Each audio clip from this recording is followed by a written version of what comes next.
오늘 본문에는 율법에 속한 자와 믿음에 속한 자라는 두 대칭이 등장합니다.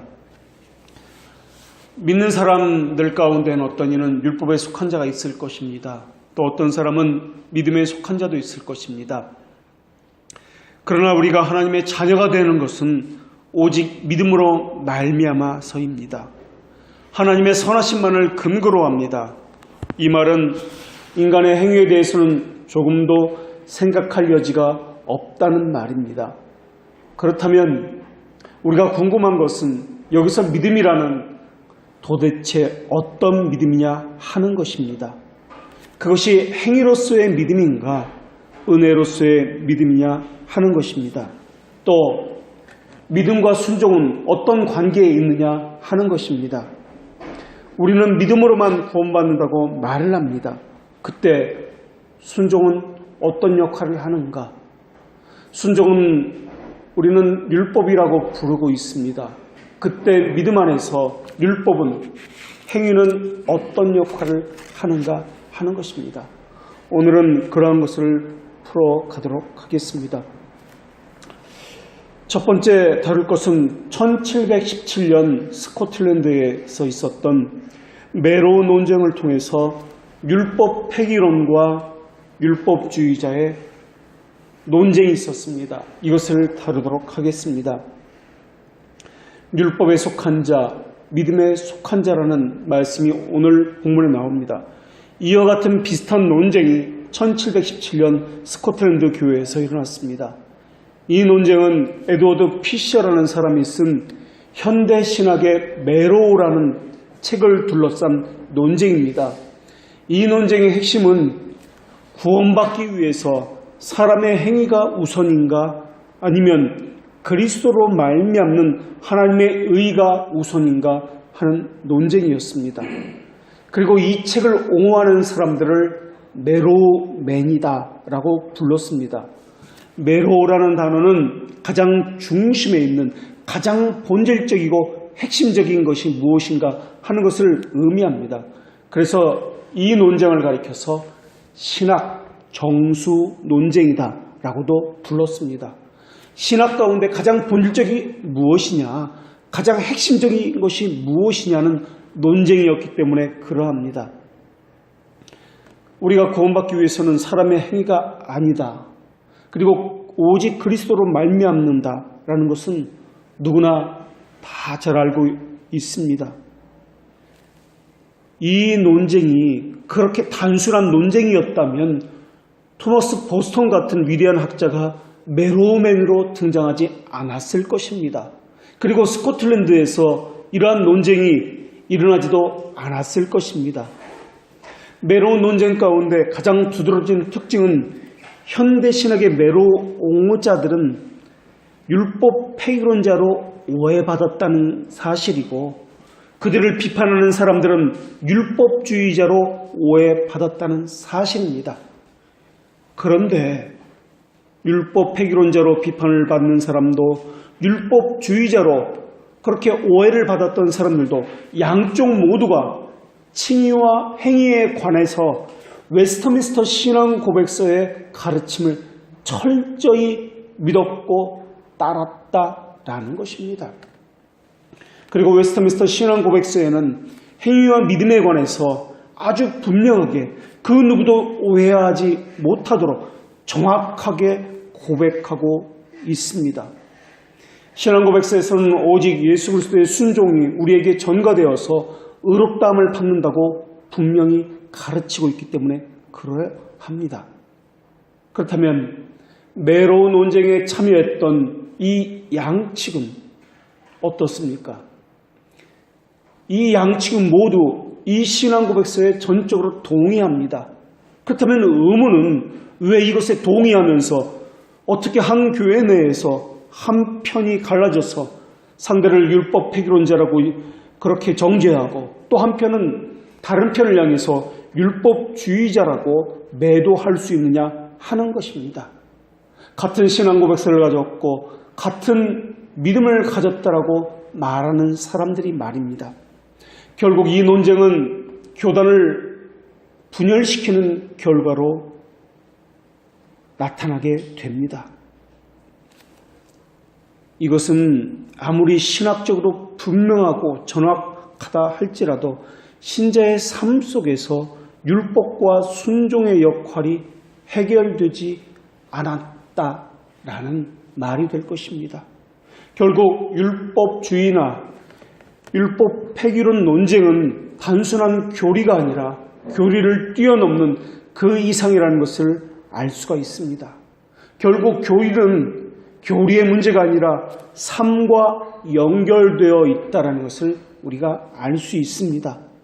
결국 교리를 모르면 삶이 없다는 말이기도 하고 삶에서 그것이 적용되지 않으면 교리가 아무리 바르게 세워졌다 할지라도 잘못된 신앙을 가질 수 있다라는 것입니다. 이 논쟁에 참여한 양측 모두 행위로 구원받는다는 말을 하지 않았습니다. 그리고 구원받은 후에는 하나님의 법에 순종할 필요가 없다고도 말하지 않았습니다. 오히려 그 반대였습니다. 두 진영 다 믿음으로 구원받는다는 것을 철저히 믿고 따랐고 또 신자가 된 이후에도 양심의 자유에 따라서 하나님의 법에 순종해야 한다고 철저히 가르쳐 왔습니다. 둘 다 율법주의나 율법 폐기를 주장하지 않았습니다. 그런데도 불구하고 상대방이 상대를 향해서 너희는 율법 폐기론자다, 너희는 율법주의자다라고 그렇게 불렀다라는 것입니다. 문제는 교리적으로 우리가 분명히 알고 있어도 우리의 삶에서 경험하는 것은 율법주의나 아니면 율법 폐기론 어느 한쪽으로 치우쳐져 살고 있다라는 사실입니다. 그리고 이런 방향으로 사는 사람들은 모두가 마음의 성향, 살아온 배경, 성품, 성경을 대하는 자세, 자신의 행동, 이러한 모든 것들이 종합적으로 행동과 생각을 한다는 사실입니다. 하나님에 대한 느낌도 율법주의냐 율법 폐기론자냐를 형성하는 한 요소가 될 것입니다. 예를 들어서 부모에게 한평생을 억눌려 살아온 사람은 자녀가 자유롭게 살기를 바라면서 자녀를 그렇게 키우게 될 것입니다. 자녀가 하고 싶은 모든 것을 하도록 할 것입니다. 이것을 교리적으로 비교해 본다면 율법 폐기론자로서 자녀를 기른다는 말이 될 수 있습니다. 율법주의의 특성은 사소한 문제에 대해서는 과민성을 드러냅니다. 실수를 절대 용납하지 않는 분위기를 가졌습니다. 한편으로 쏠린 편협한 의사결정 태도를 지녔습니다. 반대로 율법 폐기론자는 규율이 없습니다. 질서가 없습니다. 옳고 그름에 대한 객관성이 결여되어 있습니다. 이 두 가지 성향 가운데 하나의 성향을 갖고 있는 것은 어떻게 복음을 받아들였느냐에 관계된 것입니다. 또 이것은 자신의 삶과 밀접한 관계가 있는 것입니다. 특히 이것이 분명히 드러날 그 상황에서 교리와 신앙의 기쁨이 미묘하게 분리되어 나타날 때 이것이 너무나 잘 드러납니다. 어떤 사람은 하나님께 순종하는 것이 고통스럽고 힘든 일이라고 생각합니다. 하나님에 대한 순종이 그 무엇보다 기쁜 일이라는 사실을 알지 못하면은 율법 폐기론 사상이 퍼져 나갈 수밖에 없습니다. 사람들은 율법주의와 율법 폐기론이 정반대의 상극이다, 정반대의 것이라고 그렇게 생각합니다. 그러나 그렇지 않습니다. 이 둘은 같은 것입니다.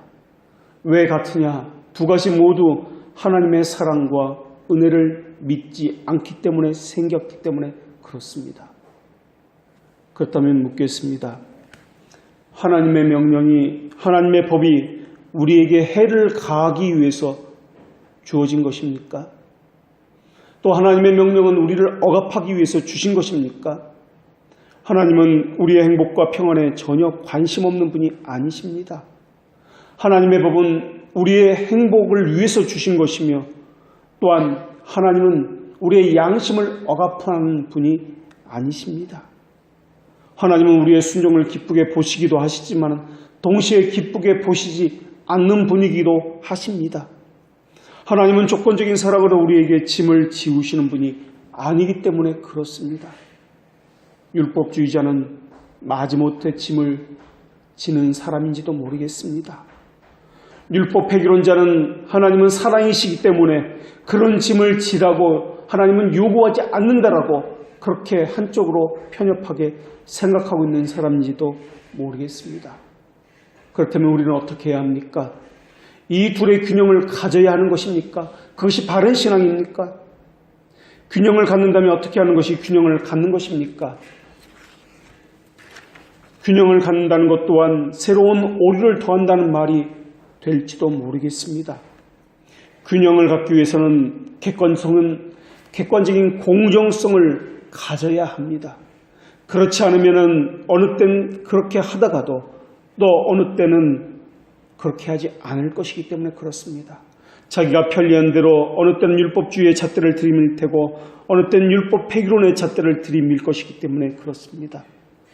균형을 잡는다는 것도 율법주의에 대한 해답으로는 율법과 순종을 조금 덜 강조하게 될 터이고 율법 폐기론에 대한 대답으로는 율법과 순종을 조금 더 강조하게 될 것이기 때문에 그렇습니다. 율법 폐기론적인 사상을 가진 사람에게 하나님의 징벌과 불순종의 위협을 강조하면 하나님을 기쁘게 해드리는 수단으로서 행위가 아니라 행위로 구원을 얻는 쪽으로 몰아갈 여지가 있습니다. 우리의 구원은 오늘 본문의 말씀대로 은혜에 속하기 위해서 오직 믿음으로입니다. 이 말은 행위를 배제한다는 말입니다. 우리가 이 말을 기억해야 합니다. 우리의 구원은 하나님의 선하심과 자비하심에 의해서만 일하는 사실입니다. 이 모든 것이 바로 모든 것의 핵심입니다. 우리는 이 말을 간과해서 생각할 때가 너무나 많이 있습니다. 그리고 너무나 쉽게 이 말을 생각하고 있습니다. 율법 폐기론자의 마음도 또 율법주의자의 본질도 하나님의 은혜와 하나님의 속성에 대한 왜곡된 마음을 가졌기 때문에 그리 된 것입니다. 은혜는 율법을 폐하지 않습니다. 하나님 우리가 믿음으로 말미암아 율법을 파기하느냐? 그럴 수 없느니라 라고 말씀하시면서 오히려 율법을 굳게 세우는 것이 은혜다라고 말씀합니다. 복음은 율법을 절대 폐기하지 않습니다. 이유는 분명합니다. 율법과 복음 둘 다 하나님의 은혜에 속해 있기 때문에 그렇습니다. 은혜도 율법을 인정하고 율법도 은혜를 인정합니다. 허나 율법주의는 은혜를 왜곡했고 율법 폐기론자는 율법을 오해했기 때문에 비롯된 것입니다. 구약과 신약은 일치합니다. 하나님께서 언약을 통해서 하나님의 백성을 다룬다는 점에서도 일치를 보이고 구원의 방식에서도 구약과 신약은 동일한 방식을 가지고 있습니다. 그러나 사람들은 하나님께서 자신들이 하나님께 대한 행위 때문에 은혜를 베푸셨다고 그를 생각할 때가 너무나 많이 있습니다. 내가 기도했기 때문에, 봉사했기 때문에, 마음이 선했기 때문에, 안식일을 지켰기 때문에 자신의 행위로서 하나님을 기쁘게 한다고 생각하고 있습니다. 은혜를 외치면서도 실제 삶에서는 율법주의 정신이 가득 차 있습니다. 그래서 성경에서는 당신이 엄한 사람이기 때문에 내가 무서워하였나이다 라는 종의 비유로 그렇게 들고 있습니다. 우리는 종교개혁자들과 로마 카톨릭의 충돌도 은혜와 행위의 충돌이라고 그렇게 생각해 왔습니다. 한쪽에서는 은혜로 구원을 외쳤고 다른 한쪽은 행위로 구원을 외치는 것처럼 그렇게 생각해 왔습니다. 그러나 역사적으로나 삶에서나 현실은 그렇게 간단한 것이 아닙니다. 훨씬 미묘하고 복잡합니다. 로마 카톨릭이 외친 것은 은혜입니다. 그러나 그 은혜는 행위를 담보로 한 은혜였습니다. 종교개혁자들이 외친 것도 은혜였습니다. 행위를 배제한 은혜였습니다. 어떻게 보면 한쪽은 율법주의자 같고 한쪽은 율법 폐기론자 같이 보일지도 모르겠습니다. 여기서도 자신이 순종이 완벽하지 않다는 것을 인정하면서도 영생의 권리를 얻기 위해서, 하나님을 기쁘게 하시기 위해서 자신의 순종을 의지한다면 그 사람은 율법주의자 혹은 자기의에 빠진 사람이라고 불려도 무방할 것입니다. 하나님의 은혜는 완전합니다. 사람의 행위를 들여올 여지를 남겨두지 않습니다. 은혜에서 떨어진 자라고 말을 들었던 갈라디아 교인들도 자기 스스로 순종할 수 있다고 건방지지 않았습니다. 그들도 그리스도의 의를 인정했던 사람입니다. 그리스도의 의를 인정했는데도 불구하고 은혜에서 떨어진 자라고 그렇게 책망을 받았습니다. 우리는 말씀을 깨달으면 이렇게 살아야지 또는 이렇게 살지 말아야지 각성된 본성을 가지게 됩니다. 그것은 당연합니다. 그리고 한번 실패했으니 이제는 그렇게 살지 말아야지 하는 것은 누구에게나 있습니다. 하지만 이 안에 교묘하게 뱀의 논리가 도사리고 있지는 않는지 자세히 살펴보아야만 합니다. 실패하고 다시 회개하고 실패하고 다시 회개하고 그럴 때마다 새로운 다짐과 함께 행위를 강화하기 위해서 노력해왔습니다. 자신이 실패했으면 더 잘해서 실패하지 않으려고 했던 것은 어쩌면 당연한 것인지도 모르겠습니다. 그러나 그 안에는 예수 그리스도는 어느새 사라져버리고 그 어디에도 없습니다. 내 행위만 있습니다. 내 행위를 통해서 하나님을 기쁘게 해드리겠다는 그 열망만 남아 있습니다. 허랑방탕했던 율법 폐기주의자였던 탕자가 이제 아버지의 품으로 돌아가려고 그렇게 결심했습니다. 그러면서 자기 아버지에게 나를 품꾼의 하나로 보소서라고 이야기합니다. 품꾼이라는 것은 수고와 노력의 대가로 보상을 받는 율법주의자라는 말입니다. 이렇게 자신이 경험에 의해서 율법주의를 만들어내거나 율법 폐기론을 만들어내는 것은 비일비재한 일입니다. 허나 우리의 기준은 자기 경험이 아닙니다. 자기가 처한 상황이 아닙니다. 거기서 비롯되는 것도 자기 의에 기인하는 것입니다. 성화로 거룩함으로 의를 확인할 수는 있습니다. 내가 이렇게 하나님의 말씀에 순종하는 거 보니까 하나님의 자녀로 부름받은 것이 맞구나 라고 생각할 수 있습니다. 그러나 성화로는 의를 강화시킬 수 있는 것이 아닙니다. 행위는 내가 누구인지 확인하게 해주는 것이지만 나를 다른 사람으로 만들어 주는 것이 아닙니다. 사실 메로우맨들은 율법 폐기론자들이 아니었습니다. 그러나 그들의 가르침은 신자나 불신자나 할 것 없이 모든 사람 안에는 자기가 만들어낸 율법주의적인 기질이 있다. 자기가 만들어낸 율법 폐기론적인 기질이 있다는 것을 분명하게 드러내준 사건이었다라는 것입니다. 본질적으로 하나님의 사랑을 왜곡하고 축소시키는 것이 율법주의자입니다. 본질적으로 하나님의 사랑을 확대하고 또한 왜곡시키는 것이 율법 폐기론자입니다. 율법주의는 하나님의 율법에 대해 계시된 은혜를 왜곡합니다.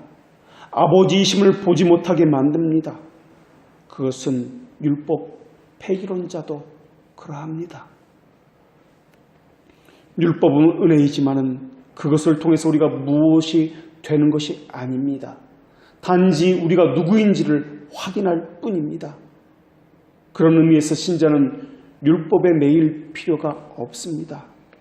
우리의 법은 율법의 법이 아니라 은혜의 법이고 사람 앞에서의 법이 아니라 하나님 앞에서의 법이고, 겉으로 드러난 행위의 법이 아니라 드러나지 않는 내면의 법인 양심에 관한 법이기 때문에 그렇습니다. 회개는, 결심은 하나님 앞에 오기 위한 자격이 아닙니다. 순종도, 어떤 마음의 자세도 하나님 앞에 오기 위한 자격이 아닙니다. 이 모든 것들은 자기에게서 비롯된 것입니다.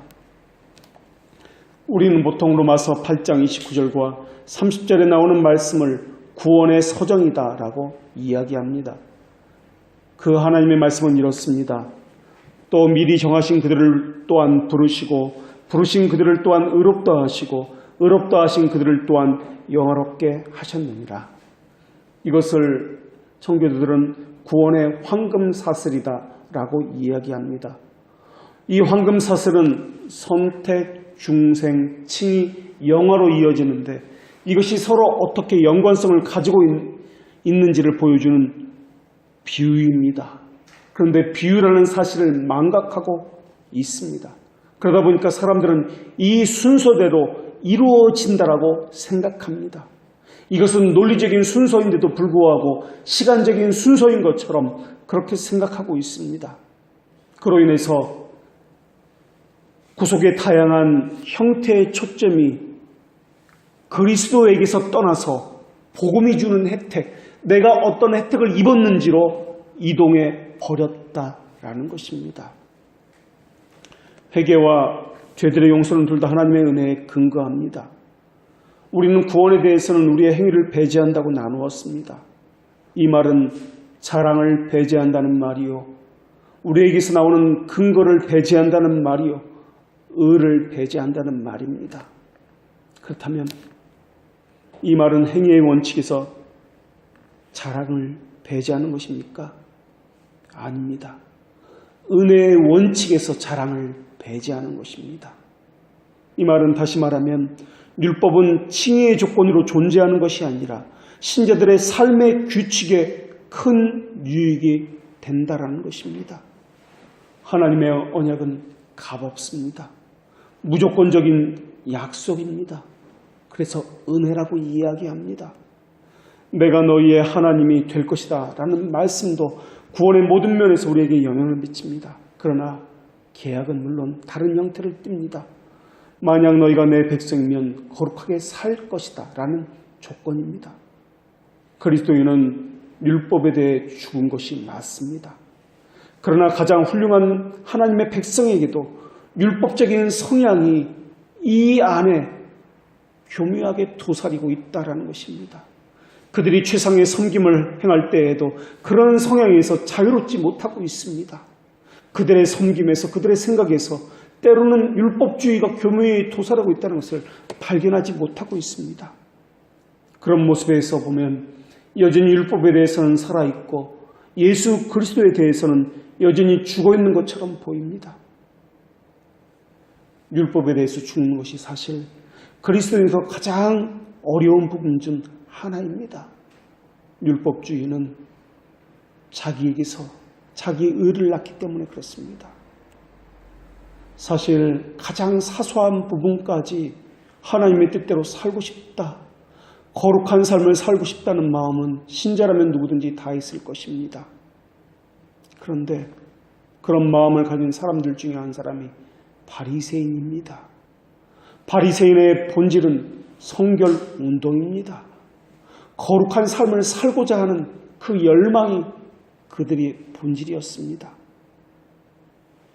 싱클레이 퍼거슨이라는 사람은 온전한 그리스도인이라는 책에서 바리새인의 특징을 이렇게 들고 있습니다. 그들은 남들과 같지 않다. 그들은 십계명을 완벽하게 지킨 사람들이다. 그들은 누구와 비교해서 밀리지 않을 정도의 신앙을 가진 사람들이다. 영적 훈련을 철저히 받고자 하는 사람들이다. 그들은 누구보다도 자기를 희생하는 사람들이다 라고 말입니다. 율법주의는 우리의 영을 속박합니다. 그리고 정죄합니다. 율법은 여전히 사람들에 대한 지배력을 가지고 있고 죽음을 주고 있으며 우리 생명에 쏘는 것을 쏘고 있습니다. 죄진 사람을 괴롭힐 힘도 율법이 가지고 있습니다. 그러나 율법에 대해 해방된 사람은 행위 언약인 율법에서 완전히 해방했습니다. 이제 죄는 의의 법에 있는 사람에게는 쏘는 것을 더 이상 할 수가 없습니다. 사탄은 참소할 힘을 잃었습니다. 그런데 율법 아래 있는 사람에게는 사탄은 계속해서 하나님의 자녀라 할지라도 속삭이고 있습니다. 봐라, 너는 율법을 지키지 못했다. 봐라, 너는 죄를 지었다. 봐라, 너는 하나님의 법을 어겼다. 너는 유죄다. 너는 신자가 될 자격이 없다. 라고 말입니다.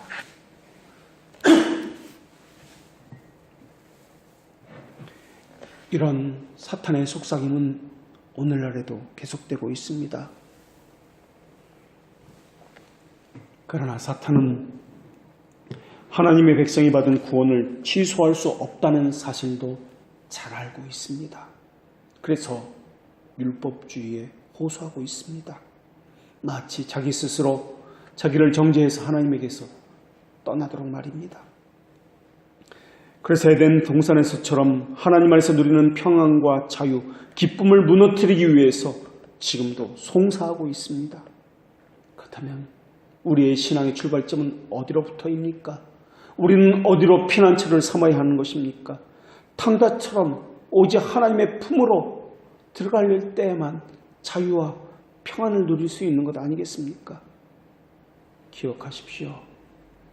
우리는 행위의 법이 아니라 오직 은혜의 법으로 구원받은 사람입니다. 바리새인들은 예수님을 향해서 율법 폐기론자라고 그렇게 책망했습니다. 예수님이 율법을 경시한다라고 비난했고 안식일을 함부로 한다라고 책망했습니다. 그러나 예수님은 안식일에 일을 했습니다. 그리고 그것이 사람의 생명과 관련된 일이라면 더더욱 일을 해야 하는 것이 아니라고 반문했습니다. 당시 사람들은 예수님이 안식일을 안 지키는 것을 이해할 수 없었습니다. 그렇다면 여기서 우리는 또 율법이 복음을 폐지하고 복음이 율법을 폐지하는가라는 문제를 다뤄야만 할 것입니다. 또 성경을 통해서 어떤 것은 율법이고 어떤 것은 복음인가 하는 구절구절 하나하나마다 질문을 던져야 할지도 모르겠습니다. 그래서 복음이면 지키고 율법이면 지키지 않아도 되고 그렇게 해야 되는지도 모르겠습니다. 율법 폐기론을 정의를 내리면 신자의 삶에서 율법의 역할을 전면 부인하는 것입니다. 율법의 역할을 부인하는 것, 이것이 율법 폐기론입니다. 율법의 역할은 죄를 깨닫게 하고 죄를 감시하게 하고 궁극적으로 예수 그리스도께 인도하게 합니다. 예수 그리스도께 인도한다는 것은 예수 그리스도의 의로움으로 우리가 의의 전가를 받았다는 뜻입니다. 그래서 하나님도 우리에게 너희가 법 아래 있지 아니하고 은혜 아래 있다라고 말씀해 주셨습니다. 그러면서 웨스트민스터 신앙고백서는 율법은 신자를 위한 삶의 규칙으로 계속 행해야 한다고 그렇게 가르치고 있습니다. 율법 폐기론의 문제는 하나님의 성품과 하나님의 법을 따로따로 분류한다는 것입니다. 율법주의자의 문제는 하나님의 성품과 하나님의 법을 따로따로 별개로 생각한다라는 것입니다. 나아가 신자 안에 내주하는 율법이 필요가 없다라고 그들은 이야기합니다. 하나님의 명령은 이전이나 지금이나 여전히 거룩하고 의롭고 선한데도 말입니다. 하나님의 말씀에 의하면 율법은 은혜와 서로 상반되지 않습니다. 율법은 모세로 말미암아 주어진 것이요 은혜와 진리는 예수 그리스도로 말미암아 온 것이라고 말할 때 이것은 상반된 개념이 아니라 상호 관계적인 측면이라고 말씀하고 있다는 것을 기억해야 할 것입니다. 그리스도의 사역과 모세의 사역은 다른 것이 아니다라는 것입니다. 복음은 율법을 파괴하는 것이 아니라 굳게 세웁니다. 율법도 거룩하고 의롭고 선합니다. 그러나 신자는 하나님의 법 밖에 있는 사람이 아니라 하나님의 법 아래에 있습니다.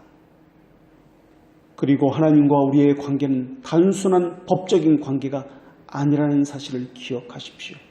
냉랭하고 비인간적인 관계도 아닌라는 사실을 기억하십시오. 법에만 매여 있다는 것, 그것으로 인해서 정죄하는 하나님이 아니라는 것을 기억하십시오. 우리가 율법을 지키는 것은 새 신랑이신 예수 그리스도와 혼인에 근거합니다. 그렇다면 이렇게 바꿔서 질문해 보겠습니다. 우리가 율법을 어겼습니다. 그것 때문에 하나님께서 우리를 어떻게 대하실까요? 크게 책망하고 그것으로 너는 내 자녀가 아니다라고 그렇게 하실까요? 하나님의 성품상 우리를 어떻게 대하시겠습니까? 벌을 주시면서 네가 그렇게 했느냐고 꼬치꼬치 캐물으시겠습니까? 실제로 하나님의 법을 거부했다고 칩시다. 하나님께서 그때 우리를 어떻게 대하시겠는지를 생각해 보십시오. 오히려 하나님은 우리를 너그럽게 받아주시는 분이신데도 불구하고 내 스스로 내게 올무가 되어서 하나님께 주신 은혜의 자유의 법을 억압하고 있는 것은 아닙니까? 문제의 뿌리는 우리가 하나님의 은혜를 이해하지 못했다는 데 있습니다. 하나님의 은혜는 하나님의 성품과 별개가 아니라는 사실입니다. 하나님은 우리가 어떤 모습이든지 그 모습에도 불구하고 받아주시는 분이십니다. 그렇다면 또 묻겠습니다. 하나님께서 우리를 받아주신 것은 우리의 순종 때문입니까? 우리의 자랑과 의 때문입니까? 우리의 행위로 하나님을 기쁘시게 할 수 있다고 생각하십니까? 우리에게서 나올 수 있는 자랑과 또한 하나님께서 기쁨을 받을 수 있는 만한 근거가 우리 안에 있다고 생각하십니까? 우리는 분명 우리의 행위를 배제한다고 배웠는데 어느새 우리는 우리의 행위로 의를 삼으려고 하고 있습니다. 우리 스스로를 억압하려고 하고 있습니다. 하나님 우리 때문에 우리를 받아주신 분이 아니라 예수 그리스도의 의로 말미암아 받아주시는 분이신데도 말입니다. 우리 행위 때문이 아니라 예수 그리스도의 행위와 순종 때문에 우리를 받아주시는 것입니다. 율법 폐기론의 본질은 하나님의 율법을 그분의 속성과 사역에서 분리시켰다라는 것입니다. 또 은혜를 예수 그리스도의 연합에서 분리시켰기 때문에 그런 것입니다. 그렇다면 다시 묻겠습니다. 왜 예수 그리스도와 연합되었다고 하면서 자기 행위를 가지고 하나님을 기쁘게 하며 자기의 양심을 억압하고 있습니까? 왜 자기 행위를 가지고 하나님께 기쁘게 하지 못했다고 근심하고 연유하고 계십니까? 우리는 우리의 행위로 하나님을 기쁘게 하는 것이 아니라 예수 그리스도의 의로서 하나님을 기쁘게 하는 것입니다. 하나님은 물론 우리로 하여금 예수 그리스도를 닮아가도록 그렇게 빚어가십니다. 성품에서나 그 무엇에서나 하나님께 자발적으로 순종하도록 그것이 우리의 기쁨이 되도록 그렇게 빚어가시는 분이십니다.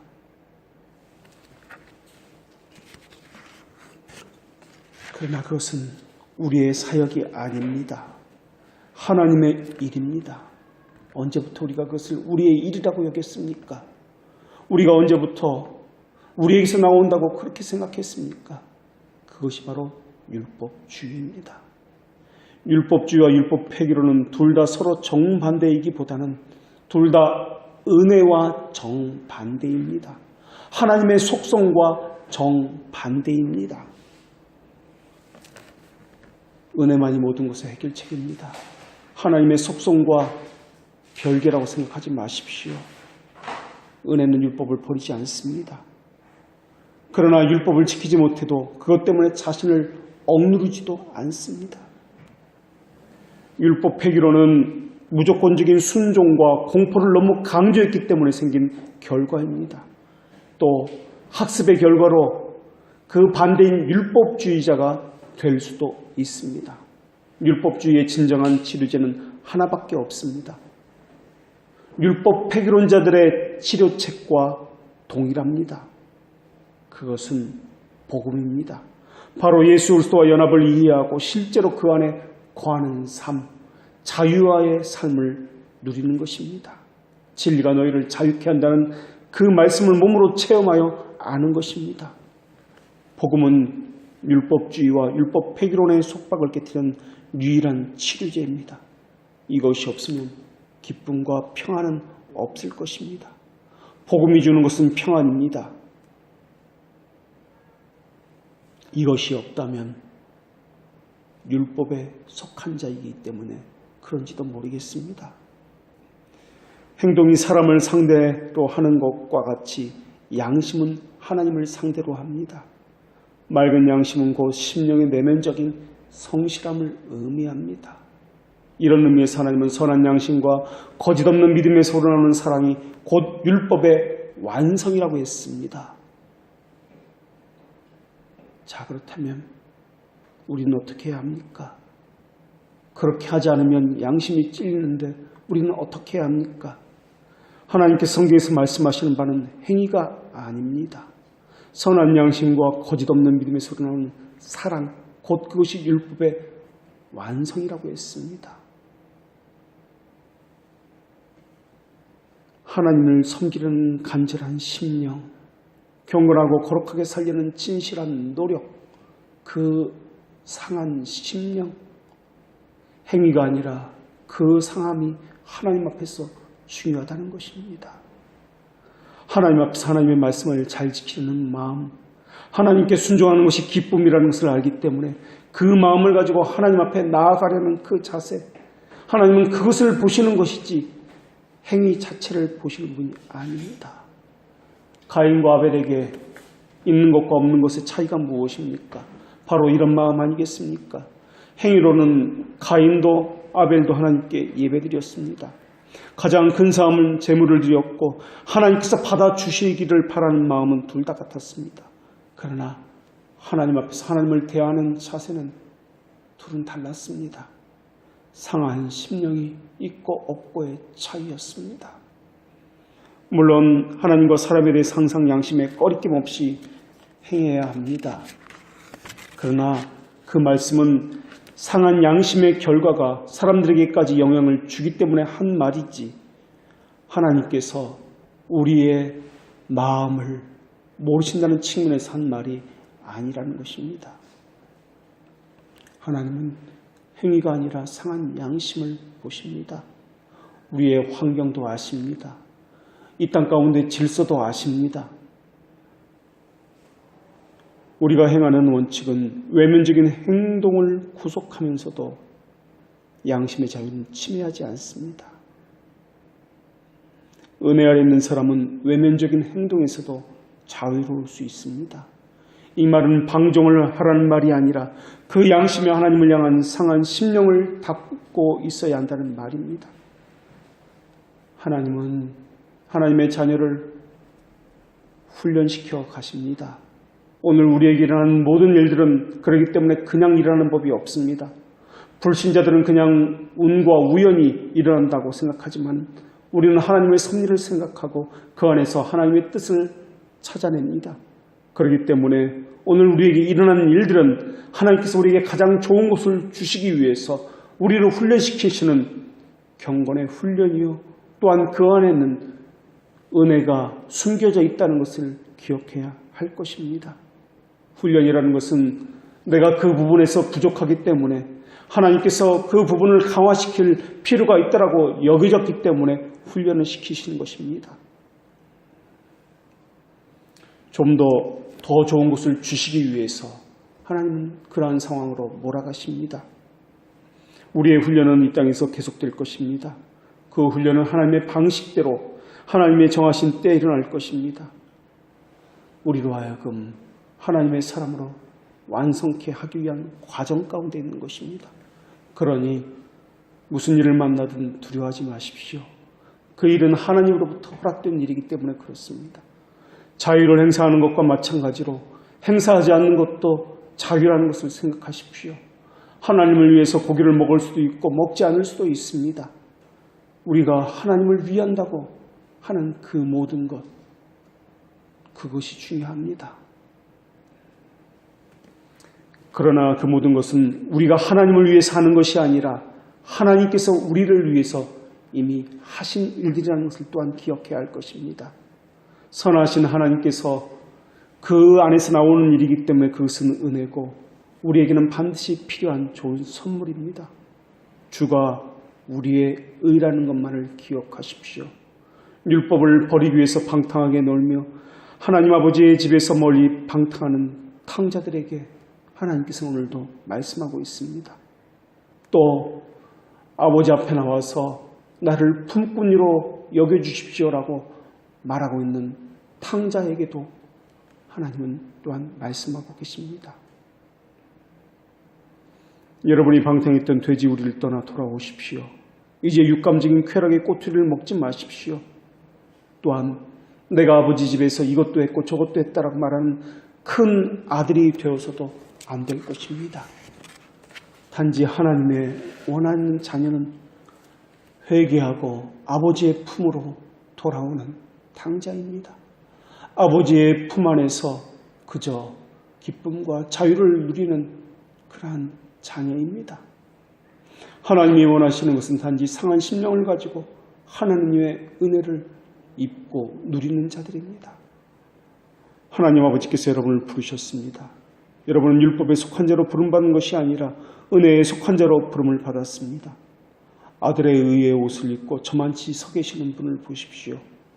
하나님의 피를 주시고 사신 그분의 옷의 의미를 생각해 보십시오. 여러분이 얼마나 위대한 것을 구하고 있었는지 또한 잘못된 것을 구하고 있었는지 생각해 보십시오. 우리가 구해야 할 것은 오직 하나님의 자비하심입니다. 우리를 불쌍히 여겨달라고 비는 마음, 내 사정을 아시고 이러지도 못하고 저러지도 못하는 내 심정을 아시는 하나님께서 상한 심정을 구하고 하나님께 알리기 위해서 구하는 것이 아니라 그 하나님이 나의 아버지라는 사실 때문에 구하는 것, 이러한 관계를 가지고 하나님과 교제하는 것, 그리고 예수 그리스도께서 우리의 의의 옷이라는 것을 기억하십시오. 그분의 옷이 없다면 우리는 영원히 정죄받을 사람들이었습니다. 그러니까 불쌍하고 죄 많은 탕자들이여 집으로 돌아오십시오. 그리고 그저 그 아버지의 품 안에서 아버지가 끼워주는 반지를 끼고 의의 옷을 입으십시오. 품꾼 중 하나라고 말해서는 안 될 것입니다. 그저 아버지께 맡기십시오. 그리고 두려워하지 마십시오. 만일 여러분이 죽게 나오면 그때가 늦었다고 생각하는 그때라도 예수 그리스도께서는 여러분을 받아주실 것입니다. 기도하겠습니다.